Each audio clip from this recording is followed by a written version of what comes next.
Chapter 16 changes in our environment.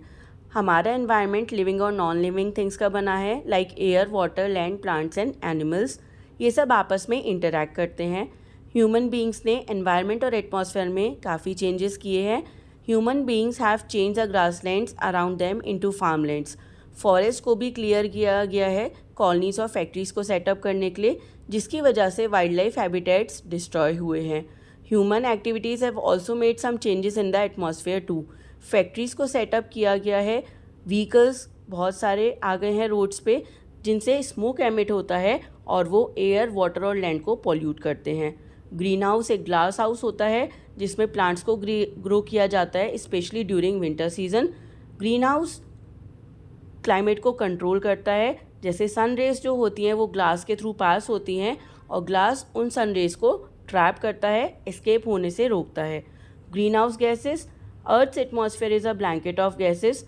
कुछ gases जैसे carbon dioxide, nitrous oxide, methane और water vapour, इनकी property होती है कि ये सन की एनर्जी को ट्रैप करते हैं। ये सन हीट को वापस अर्थ से एस्केप होने से रोकते हैं। इन गैसेस को हम ग्रीन हाउस गैसेस कहते हैं और इस इफेक्ट को ग्रीन हाउस इफेक्ट कहा जाता है। अगर इन गैसेस का कॉन्सेंट्रेशन एटमॉस्फेयर में बढ़ता है तो अर्थ का टेम्परेचर भी उसके साथ बढ़ेगा। Carbon dioxide, amount of carbon dioxide हमारे एटमॉस्फेयर में रैपिडली इंक्रीज़ हो रहा है ओवर द लास्ट 100 ईयर्स, जिसकी वजह से अर्थ का टेम्परेचर भी कॉन्स्टेंटली राइज कर रहा है। मीथेन, ये एक नेचुरल गैस होती है। ग्रास ईटिंग एनिमल्स जब अपना फूड डाइजेस्ट करते हैं तो उनका system large quantity of methane atmosphere में रिलीज़ करता है, जिसकी वजह से भी एटमॉस्फेयर का टेम्परेचर हाई होता है। वाटर वेपर, ये 35 to 75% green house effect create करते हैं। ओजोन, ये स्ट्रेटोस्फेयर में फाइंड होती है। CFC, जिन्हें क्लोरोफ्लोरोकार्बन्स के नाम से जाना जाता है, ये केमिकल्स हैं जो कि रेफ्रिजरेटर, AC और इंडस्ट्रियल प्रोसेस में यूज़ होते हैं। They too warms up the atmosphere. Global warming is caused by the green house gases. ये एटमॉस्फेयर की हीट को ट्रैप करती हैं और अर्थ का टेम्परेचर राइज करती हैं।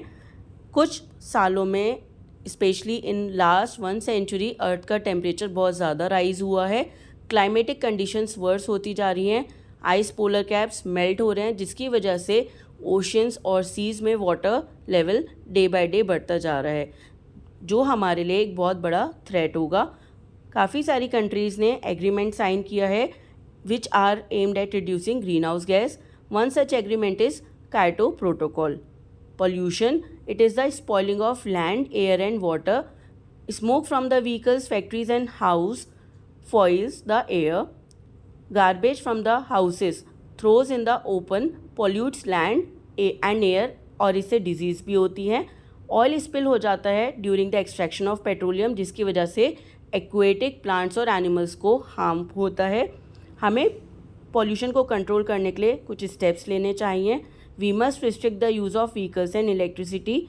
Local bodies like panchayat, municipalities and corporations must make people realise that pollution can be reduced. अगर फैक्ट्रीज़ को रेसिडेंशियल एरिया से दूर सेटअप किया जाए, टॉल चिमनीज़ फिट की जाएँ विद फिल्टर्स, ताकि स्मोक जो एमिट हो वो ट्रीटेड हो। Waste is treated and made harmless, disposing of before into water bodies. Garbage, wet और ड्राई, जो हमारे घर से फेंका जाता है वो प्रॉपर डंपिंग प्लेस से फेंका जाए। The use of plastic bag must be reduced. White marble का जो बना हुआ है ताजमहल, वो भी येलो टर्न होता जा रहा था because of the chemicals given out by the factories. Monuments को सेव करने के लिए गवर्नमेंट ने काफ़ी स्टेप्स लिए हैं। रीयूज़ एंड रिसाइकिल, ये रीयूज़ और रिसाइकिल करते हैं हम, ताकि हमारे जो वेस्ट हैं उसको हम रीयूज़ करके एनवायरनमेंट को सेव कर सकें, और रिसाइकिल करके उस मटेरियल को दोबारा यूज़फुल बनाया जाता है। रबर, यूज़ टायर्स को डिफरेंट शेप्स में कट करके स्विंग की सीट्स बनाई जा सकती हैं। क्लाइंबिंग फ्रेम्स और रबर स्लीपर्स या चप्पल्स को बनाया जा सकता है। It can also be use to make jewellery items like beads, rings and bracelets. इसी तरीके से हम मेटल को यूज़ कर सकते हैं और न्यू थिंग्स बना सकते हैं। Thank you.